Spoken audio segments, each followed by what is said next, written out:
Assalamualaikum warahmatullahi wabarakatuh, teman-teman sekalian, sahabat-sahabatku sekalian yang dirahmati oleh Allah Subhanahu wa taala. Pada video kali ini kami ziarah ke salah satu daerah di Hadramaut, yaitu satu desa, kampung atau daerah yang bernama Khuraidah. Kita ziarah ke wali Allah Subhanahu wa taala yang bernama Al-Habib Umar bin Abdurrahman Al-Attas, dan juga wali-wali yang lain yang bermakam di sini seperti guru Al-Habib Ali Al-Habsyi, yaitu Al-Habib Abu Bakar bin Abdullah Al-Attas dan lain sebagainya.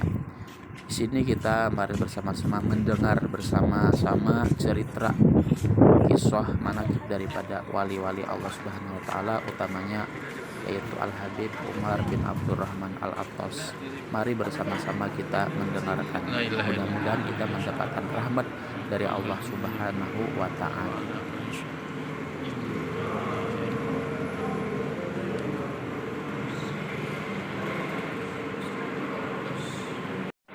Daripada kota Khuraidah, yang mana kota Khuraidah ini sebelumnya punya apa-apa, nggak ada apa-apanya kecuali setelah datang Sayyidina Habib Umar bin Abdurrahman Al-Attas radhiyallahu ta'ala anhu warta sahib Ratib Al-Attas. Beliau ini makamnya Sayyidina Umar bin Abdurrahman Al-Attas mempunyai guru namanya Habib Husain bin Syekh Abu Bakar bin Salim. Beliau sendiri yang meramalkan akan ada di Khuraidah ini anak cucu dari beliau atau keluarga dari beliau yang akan menghidupkan kota Khuraidah ini. Ternyata yaitu ponakannya sendiri, yaitu Sayyidina Umar bin Abdurrahman Al-Attas radhiyallahu ta'ala anhu warda, diberi nama dengan Attas. Attas itu adalah orang yang bersih.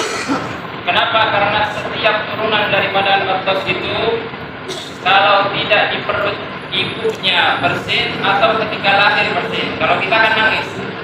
Makanya kata Nabi Muhammad sallallahu alaihi wasallam, "Innallaha yuhibbul 'utas wa yakrahut tathar."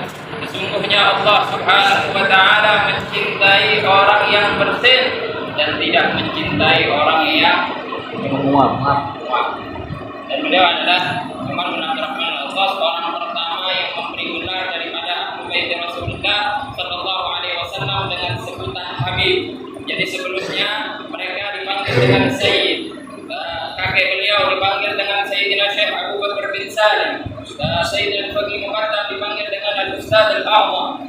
Hingga datang beliau, siapapun yang datang dari keluarga Ahli Bait Rasulullah sallallahu alaihi wasallam boleh dipanggil dengan sebutan Habib. Beliau ini kalau orang kafir melihat wajahnya Sayyidina Umar bin Abdurrahman Al-Attas akan berubah menjadi orang Islam seketika. Kata Sayyidina Umar bin Abdurrahman Al-Attas, kalau seandainya Nabi Muhammad sallallahu alaihi wasallam lenyap dari mataku sekejap mata pun, kata beliau, saya tidak akan menjadikan saya ini salah satu daripada orang Islam. Inilah Sayyidina Umar bin Abdurrahman Al-Attas radhiyallahu ta'ala anhu warda, salah satu guru daripada Sayyidina Abdullah Al-Haddad. Sayyidina Abdullah Al-Haddad ditanya sama santri-santrinya, bagaimana engkau menemui Sayyidina Umar bin Abdurrahman Al-Attas? Kata beliau, hanya al-gadab warah, saya hanya menemui daripada beliau ini hati dan sang pemiliknya. Enggak ada di dalam dirinya cinta dunia, enggak ada di dalam dirinya cinta selain Allah Jalla Jalaluh.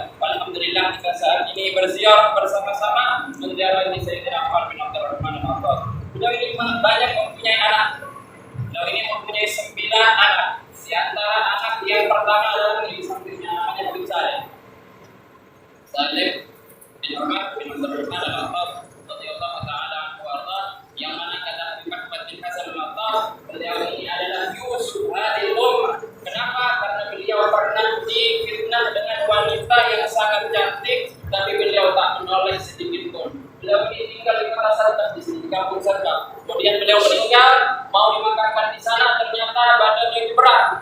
Tapi ketika mau dibawa ke Khuraidah, langsung ringan, makanya dimakamkan di sampingnya Sayyidina Umar bin Abdurrahman. Di sampingnya ini adalah Habib Abdullah bin Umar bin Abdurrahman Al-Attas, pak anak terakhir daripada beliau.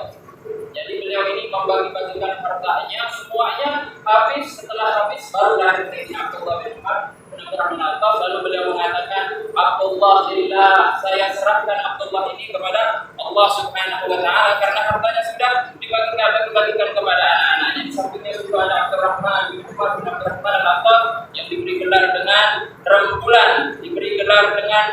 Kenapa? Karena wajahnya sangat tampan. Nah, di samping juga Umar bin Abdurrahman al-Attab itu juga diberi gelar dengan Al-Faqih. Kenapa? Karena beliau mempunyai pakar fikih yang luar biasa. Nah, di antara yang dimakamkan di sini adalah guru Sayyidina Habib Ali Al-Habsyi, Habib Abu Bakar bin Abdullah Al-Attas radhiyallahu taala anhu warda. Beliau diberi mempunyai keistimewaan 3, diakui orang alim dan diakui orang awam. Apa yang tiga perkara tersebut? Beliau adalah orang yang ahli fatwa. Ahli fatwa itu adalah orang yang jarak sejauh apapun ataupun waktu sepanjang apapun sama beliau itu jadi pendek. Contohnya kata Habib Ali Al-Habsyi, kata muridnya sendiri, kata Habib Ali Al-Habsyi, saya pernah berziarah kepada Rasulullah sallallahu alaihi wasallam. Setelah sampai ke sana, saya kirim salam kepada Rasulullah sallallahu alaihi wasallam. Ternyata di samping saya ada orang yang bajunya compang-camping. Bajunya itu enggak dipedulikan sama orang. Lalu dia duduk di samping saya. Saya membuka Fatihah, dia juga membuka Fatihah dan membacanya. Ketika saya membaca surat Yasin, kata Habib Ali Al-Habsyi, dia membaca surat Al-Baqarah. Alif Lam Mim Dzalikal Kitab La Raiba Fiih. Tapi setelah aku selesai daripada surat Yasin, beliau selesai daripada kitab suci Al-Quran semuanya.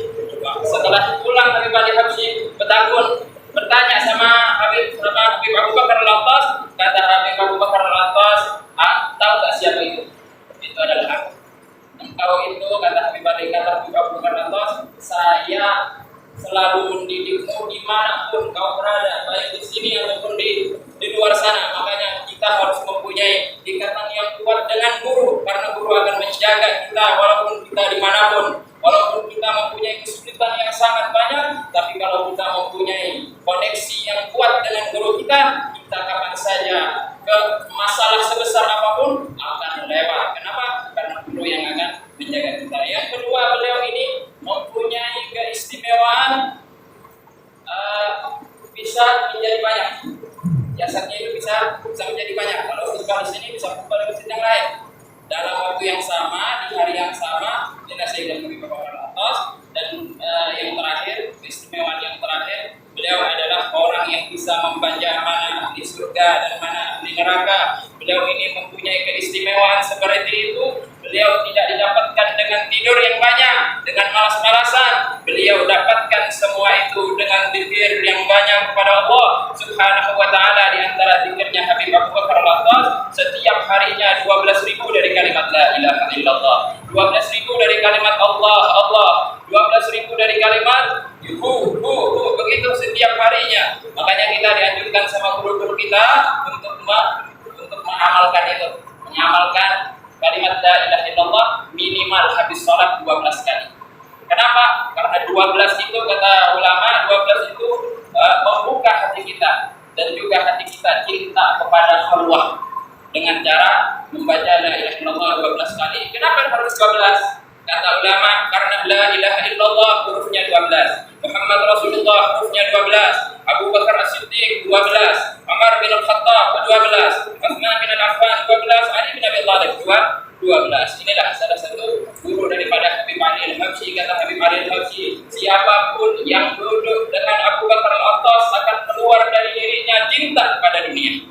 Kita banyak mencari orang yang cinta dunia, bukan mencari orang yang mengeluarkan kita dari dunia, tapi orang yang duduk atau menziarahi kepada beliau. Orang yang terlalu cinta kepada dunia akan disenangkan oleh Allah Subhanahu wa taala berkat menziarahi Sayyidina Habib Abu Bakar Al-Attas. Adapun ini adalah teman karib daripada Sayyidina Habib Ali Al-Habsyi, namanya Habib Ahmad bin Hasan Al-Attas. Ahmad bin Hasan Al-Attas radhiyallahu taala anhu, seumuran dengan Habib Ali Al-Habsyi. Beliau meninggal 1334, Habib Ali Al-Habsyi meninggal 1333. Beliau ini, Habib Ali Al-Habsyi, sangat tawadhu kepada beliau. Kalau ada beliau, Habib Ali Al-Habsyi ngalah gak jadi imam. Kenapa? Karena beliau ini mempunyai suara emas, suara yang sangat indah. Kata Habib Ali Al-Habsyi, kalau Ahmad bin Hasan Al-Attas yang menjadi imam, saya mentakdir madhab yang boleh bagi makmum untuk tidak mendengarkan bacaan Habib Ahmad bin Hasan al-Attas dari awal sampai akhir. Dan beliau mempunyai keistimewaan, beliau ini mempunyai daya ingat yang kuat. Jadi beliau ini bisa mengingat dari beliau lahir sampai tua. Sampai tua, beliau ingat apa kejadian-kejadian yang telah terjadi. Beliau ini adalah orang pertama yang menyebarkan maulid at-tibai ini dauan. Lalu ditanya, kenapa engkau menyebarkan maulid tibai ini dauan? Kenapa enggak menyebarkan maulid-maulid yang lain? Kata Habib Ahmad bin Hasan al-Attas, karena maulid tibai kalau dibaca, Nabi Muhammad SAW hadir dari awal maulid hingga akhir maulid. Tapi maulid-maulid yang lain, Nabi Muhammad SAW hadir di mahallul qiyam saja. Inilah Sayyidina Ahmad bin Hasan al-Attas. Mudah-mudahan apa yang kita mau, yang kita inginkan, yang keluarga kita inginkan, yang orang tua harapkan, semua dikabulkan oleh Allah Subhanahu wa ta'ala. Wa sallallahu ala Sayyidina Muhammad wa ala alihi